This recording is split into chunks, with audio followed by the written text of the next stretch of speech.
अस्सलाम वालेकुम। कैसे हैं आप सब? होपफुली आप सब खैरियत से होंगे। हम सभी चाहते हैं कि हमारा किचन नीट और क्लीन हो, लेकिन नीट और क्लीन किचन होने के साथ साथ उसका जर्म फ्री और इंसेक्ट फ्री होना भी बहुत ज़रूरी है। तो इसलिए आज मैं आपसे कुछ बहुत ही सिंपल सी हैबिट्स और स्टेप्स शेयर करने लगी हूँ, जिनको जब मैंने अपनी डेली रूटीन में शामिल किया तो मेरा किचन उससे बहुत ही क्लीन और नीट नज़र आने लगा। और इनको फॉलो करने से मेरे लिए क्लीनिंग का प्रोसेस बिल्कुल भी एग्जॉस्टिंग नहीं रहा। अगर आप भी अपनी डेली रूटीन में इन हैबिट्स को शामिल करेंगे तो आपका किचन इतना क्लीन और प्लेजेंट हो जाएगा कि आपका खुद ब खुद ही उसमें काम करने को दिल करेगा। इसमें पहला स्टेप है कि किचन काउंटर टॉप को कैसे क्लीन रखा जाए।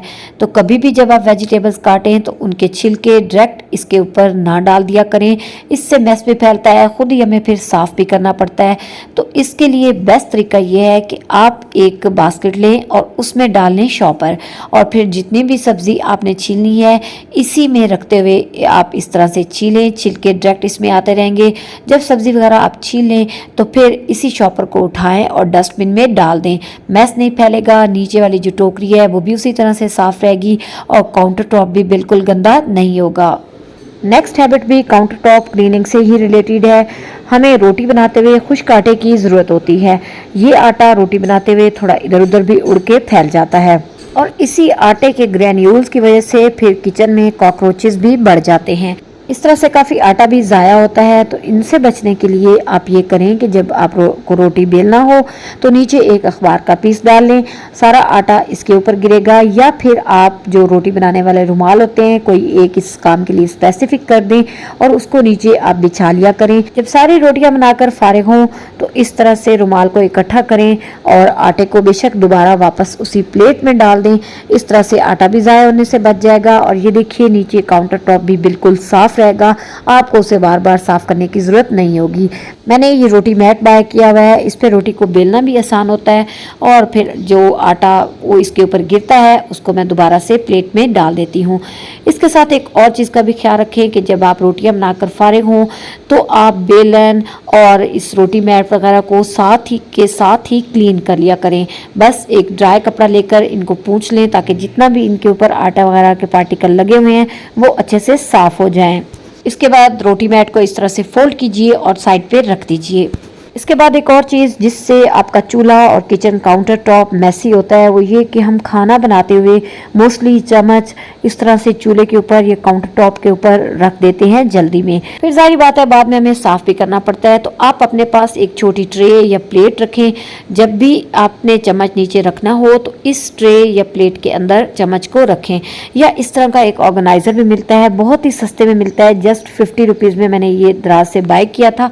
तो आप इसमें चम्मच वगैरह को रखें तो इस तरह से आपका काउंटर टॉप बिल्कुल भी मैसी नहीं होगा और आप बहुत सारी बार बार क्लीनिंग से बच जाएंगे। जब आपने इसे यूज़ ना करना हो तो एक क्लीनर अभी मैं आपसे शेयर करूंगी, उससे इसको क्लीन कर लें और उसके बाद कोई हुक वगैरह जो आपने किचन में लगाई हुई हो उस पर हैंग कर दें।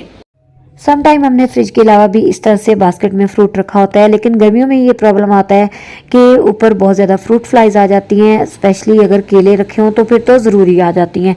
तो इनसे बचने के लिए मैं ये करती हूँ कि फ्रूट डालने से पहले मैं एक कॉटन बॉल लेके उसे विनीगर में डिप करती हूँ और पूरी ये जो टोकरी होती है जिसमें मुझे फ्रूट रखने होते हैं उसमें फेर लेती हूँ। उसके बाद फ्रूट रखती हूँ। इस तरह से फ्रूट्स के ऊपर कभी भी इंसेक्ट्स नहीं आते।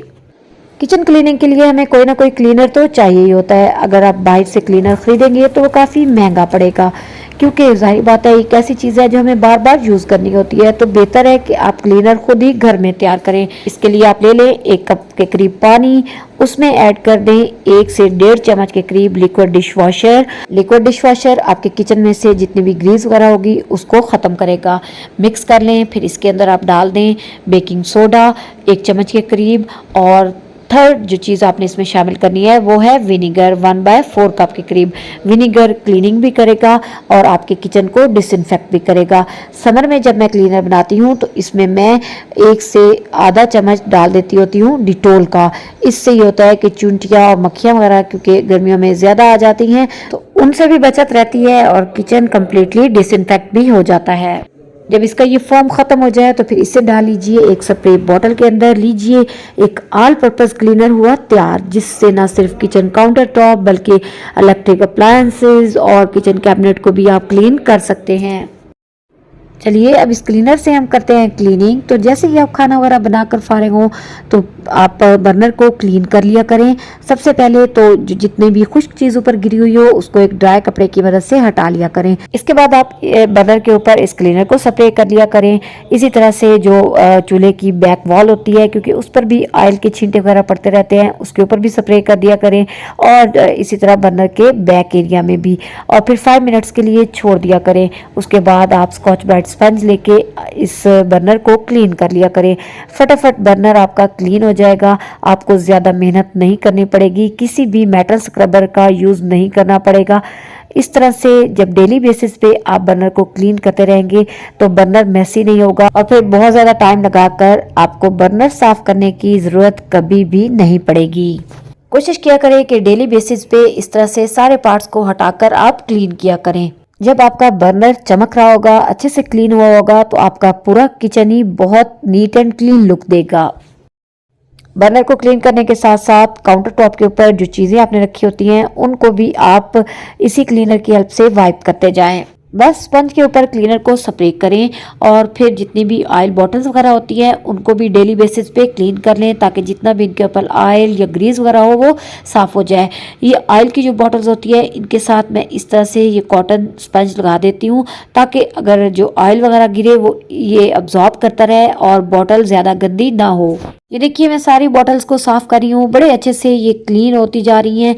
मैं कोशिश करती हूँ कि जो भी ऑयल की बॉटल्स या जार्स वगैरह हों उनको मैं इस तरह से एक ट्रे में रखूँ। कोई भी जो आपके पास अवेलेबल हो आप यूज़ कर सकते हैं। 2-3 दिनों के बाद इस ट्रे को भी आप इसी क्लीनर की हेल्प से क्लीन कर लिया करें। मैं इसकी बेस पे टिश्यू पेपर को डाल के रखती हूँ, ताकि अगर कोई ऑयल वगैरह गिरे तो टिश्यू पेपर उसे एब्जॉर्ब कर ले, तो इस तरह से ट्रे नीचे से गंदा नहीं होता। साथ ही मैंने एक नीचे मैट भी बिछाया होता है ताकि काउंटर टॉप साफ रहे, और इसे भी 2-3 दिनों के बाद हटाकर मैं साफ कर लेती होती हूँ। तो इस तरह से ये कॉर्नर तो हो गया क्लीन। इसके साथ ही जो स्पाइसेस जार्स मैंने काउंटर टॉप पे रखे हुए हैं उनको भी मैं हटा देती हूँ, और इसका जो स्टैंड है उसके ऊपर ये स्प्रे करके उसे भी मैं क्लीन कर लेती हूँ। अच्छा, इसके लिए जो ये स्पंज होता है ना, ये इतना अच्छा काम नहीं करता। इसकी बजाय अगर आप कोई रेशमी टाइप कपड़ा लेकर उससे क्लीन करें ना तो वो ज़्यादा अच्छा ग्रीस को साफ कर देता है। तो क्योंकि जाहिर बात है हमारे यहाँ डस्ट काफ़ी ज़्यादा होती है, तो इसलिए 1-2 दिनों के बाद अगर क्लीन कर लिया जाए तो फिर एक लंबी चौड़ी क्लीनिंग की जरूरत कभी पेश नहीं आती। अगर आपने किचन काउंटर टॉप को क्लीन करना है तो फिर ये जो स्कॉच ब्राइट के स्पंज हैं वो बेस्ट हैं, लेकिन बाकी अगर आपने इस तरह डिब्बों वगैरह के ऊपर से ग्रीस को क्लीन करना है तो फिर उसके लिए आपको एक रेशमी कपड़ा ज़्यादा बेस्ट रहेगा। जिन जार्स में स्पाइसेस ख़त्म हो जाएं उनमें दोबारा स्पाइस डालने से पहले एक दफ़ा वॉश ज़रूर कर लिया करें। बरसात के मौसम में जो स्पाइसेस वगैरह के अंदर कीड़ा लग जाता है, इस तरह अगर आप वॉश करने के बाद उनके अंदर स्पाइसेस डालते हैं तो उससे भी बचत हो जाती है। साथ के साथ ही ये जो स्पून स्टैंड होता है उसको भी क्लीन कर लिया करें। सफाई निस्फ ईमान है और ये आपके सलीके को भी जाहिर करती है। तो जब हर चीज़ इस तरह से साफ़ सुथरी होगी तो न सिर्फ आपको खुद अच्छा लग रहा होगा बल्कि बाहर से भी कोई आएगा तो वो भी आपकी तारीफ करने पे मजबूर हो जाएगा। इसके साथ ही बर्नर ऑन करने वाला जो लाइटर होता है उसके ऊपर भी बड़ी ग्रीस जमा हो जाती है, तो इसको भी इसी क्लीनर की हेल्प से मैं क्लीन करती हूँ। मॉर्निंग में स्टार्ट में जब मुझे तवा यूज़ करना होता है तो एक दफ़ा मैं इसे अच्छे से साफ़ ज़रूर कर लेती होती हूँ। इससे ये होता है कि ग्रीस तवे के ऊपर जमा नहीं होती और फिर बहुत ज़्यादा स्क्रबिंग और क्लीनिंग की ज़रूरत भी पेश नहीं आती। डेली बेसिस पे अगर जस्ट 2 मिनट लगाकर आप इसे क्लीन नहीं करेंगे ना तो फिर ये होगा कि पराठों की घी की एक मोटी परत इसके ऊपर जमा होती जाएगी और फिर बहुत ज़्यादा स्क्रबिंग के बाद ही वो साफ़ हो पाएगी। बर्नर के नीचे जो ड्रॉज होते हैं ना, जब हम रोटी वगैरह बनाते हैं तो उनके ऊपर भी कुछ ना कुछ आटा वगैरह गिर जाता है, तो उससे भी साथ के साथ ही वाइप कर लिया करें। ड्रॉज की कंप्लीट क्लीनिंग मैं 1 वीक के बाद करती हूँ। जब मैं कुकिंग वगैरह कर रही होती हूँ तो जैसे ही मुझे थोड़ा सा टाइम मिलता है तो इन चीज़ों को मैं काउंटर टॉप पे रखती जाती हूँ और साथ ही ड्रॉज को साफ़ कर लेती हूँ। इस तरह से सारे जार्स वगैरह ऑर्गेनाइज रहते हैं, अदरवाइज तो आपको पता है कि चीज़ें आगे पीछे हो ही जाती हैं। जो स्पाइसेस मैंने इस तरह के बॉक्स में रखे होते हैं उसमें मैं नीचे एक टिश्यू पेपर डाल देती होती हूँ ताकि जो ये मिसाले वगैरह गिरे तो वो नीचे वाला जो पार्ट है इसका वो गंदा ना हो। बस हफ्ते के बाद इस टिश्यू पेपर को मैं निकाल कर इसकी जगह नया लगा देती हूँ, तो इस तरह से नीचे वाला हिस्सा बिल्कुल भी गंदा नहीं होता। और ढक्कन को भी इस तरह से मैं ऊपर से वाइप कर लेती हूँ ताकि ये भी साफ रहे। जब मैं कुकिंग कर रही होती हूँ तो जो भी स्पाइसेस के जार्स या मैंने सॉसेस की बोतल्स वगैरह निकाली होती हैं उनको साथ के साथ ही वापस अपनी जगह पे रखती जाती हूँ। इस तरह से काउंटर टॉप कभी भी मैसी लुक नहीं देता। वीक में एक बार मैं किचन कैबिनेट्स के ऊपर क्लीनर को स्प्रे करके उनको भी स्पंज से वाइप जरूर करती हूँ। इस तरह से जो भी ग्रीस वगैरह होती है वो बहुत आसानी से उतर जाती है। उसके बाद ड्राई कपड़े से मैं इनको ड्राई कर लेती हूँ। आपके सामने ये है कि कैबिनेट कितने अच्छे से साफ नजर आ रही है। कोशिश किया करें कि अगर काउंटर टॉप के ऊपर कोई भी एक्स्ट्रा चीज़ पड़ी है तो उसे वहाँ से आप उसकी प्रॉपर जगह पर रख दें ताकि आपका टॉप मैसी ना लगे। अचार वगैरह के जो हैवी जार्स होते हैं उनको मैं इस तरह से स्टैंड पे रखती हूँ ताकि इनको मूव करवाना आसान हो और जब मुझे काउंटर टॉप क्लीन करना हो तो मेरे लिए आसानी रहे। वीकली इस तरह से चीज़ें हटा के मैं काउंटर टॉप को क्लीन ज़रूर कर लेती हूँ। कॉर्नर्स वगैरह पे पता नहीं कहाँ से डस्ट आ जाती है लेकिन डस्ट निकलती ज़रूर है, तो इस तरह से जी काउंटर टॉप वीकली बेसिस पे क्लीन ज़रूर कर लिया करें। हल्का सा क्लीनर मैंने इस जार के लिड के ऊपर भी स्प्रे किया है और इसको भी इस तरह से मैंने वाइप कर लिया है ताकि इसके ऊपर भी जो डस्ट वगैरह आई हुई है वो अच्छे से साफ हो जाए। आपको लग रहा होगा कि टाइम टू टाइम ये काम करना मुश्किल है, लेकिन यकीन माने कि अगर आप अपनी रूटीन बना लेंगे इस तरह से चीज़ों को क्लीन करना तो आप जो मंथली बेसिस पे किचन की सफाई में घंटों लगाती हैं वो आपके बिल्कुल भी नहीं लगेंगे। किचन को क्लीन करना आपके लिए बोझ नहीं रहेगा और आपको थकावट भी नहीं होगी। अच्छा, अब हम आ जाते हैं सिंक वाले एरिया की तरफ। उसकी क्लीनिंग कैसे करती हूँ मैं, तो सिंक के ऊपर जो विंडो है उसको भी मैं 2-3 दिनों के बाद डस्ट ज़रूर कर लेती हूँ क्योंकि इसके ऊपर बाहर से काफ़ी मट्टी आ जाती है, तो इसको डस्ट करना कभी भी मत भूलिए। बर्तन वगैरह धोने के बाद जब आप फारिग हो तो 1-2 मिनट लगाइए और इस तरह से विंडो को चीजें हटाकर साफ कर लीजिए। विंडो में आप कोई नेचुरल या एटलीस्ट आर्टिफिशियल फ्लावर्स के जो पॉट्स होते हैं उनको जरूर रखिए, इससे आप किचन में एक फ्रेशनेस फील करेंगे। जब भी मुझे बर्तन वॉश करने होते हैं तो इस तरह से कोई भी माइक्रोफाइबर क्लॉथ या कोई भी वाइप मैं फ्रंट वाले एरिया में ज़रूर डाल लेती हूँ ताकि जो पानी वगैरह बाहर आता है वो मेरे कपड़ों के साथ ना लगे और कपड़े गीले ना हो। बर्तन वॉश करते हुए चाय पत्ती या कोई भी चीज़ें जो है वो सिंक में ना जाने दें, बल्कि एक इस तरह से कोई एक्स्ट्रा आप बाउल वगैरह रख लें और उसके अंदर ये चीज़ें वेस्ट डालते रहें। जब आप बर्तन धोकर फारिग हों तो इसे उठा के डस्टबिन में डाल दीजिए। बर्तन धोने के लिए जब आप मेटल स्क्रबर यूज़ करें तो फिर उसे भी अच्छे से वॉश कर लिया करें ताकि जितना भी उसके अंदर कोई मैस चला गया है वो निकल जाए और फिर इसे इस तरह से किसी ऐसी जगह पे रखें जहाँ पर इसका सारा पानी ड्रेन हो जाए ताकि इसमें स्मेल ना पड़े, क्योंकि आजकल वैसे ही बरसात का मौसम है और अगर इसमें पानी रहेगा तो फिर इसमें से स्मेल आने लग जाएगी।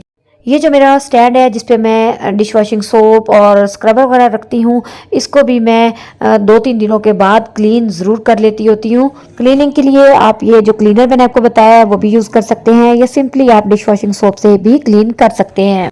और अब बारी है सिंक क्लीनिंग की, क्योंकि सिंक को तो शाइनी करना चाहिए, तो इसके लिए जी डेली बेसिस पे यही क्लीनर मैं स्प्रे करती हूँ और फिर स्पंज की हेल्प से मैं इसको क्लीन कर लेती हूँ। लेकिन वीकली मैं एक दफ़ा सिंक के अंदर सबसे पहले डालती हूँ बेकिंग सोडा, उसके ऊपर सॉल्ट डालती हूँ और फिर आधा लेमन लेके उसकी हेल्प से मैं अच्छे से सिंक को स्क्रब कर लेती हूँ, जिससे सिंक में एकदम से शाइन आ जाती है और बहुत अच्छे से साफ हो जाता है। अच्छा, सिंक के अंदर ये जो जाली होती है इसको भी निकाल के अच्छे से साफ करना मत भूलिए, क्योंकि ये बहुत जल्दी ग्रीजी और गंदी हो जाती है। जरूरत महसूस हो तो थोड़ा सा मैं लिक्विड डिश वॉशर भी डाल लेती होती हूँ और फिर स्पंज की हेल्प से इसको अच्छे से स्क्रब कर लेती हूँ। इससे सिंक बहुत अच्छे से शाइन करने लग जाता है और एकदम से साफ हो जाता है। तो रिजल्ट है जी आपके सामने।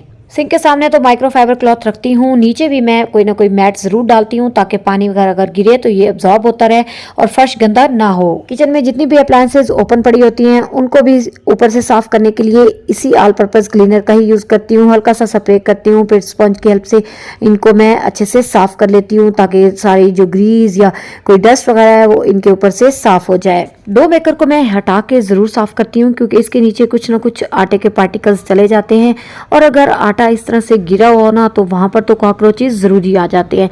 कटिंग बोर्ड पे जब वेजिटेबल काटें तो साथ के साथ ही उसे वॉश कर लिया करें, लेकिन वीकली आप उसे डीप क्लीन भी ज़रूर कर लिया करें। तो इसके लिए आप उसके ऊपर डाल दिया करें बेकिंग सोडा, थोड़ा सा आप सॉल्ट डालें और फिर लेमन लेकर उसको इसके ऊपर स्क्रब कर लें।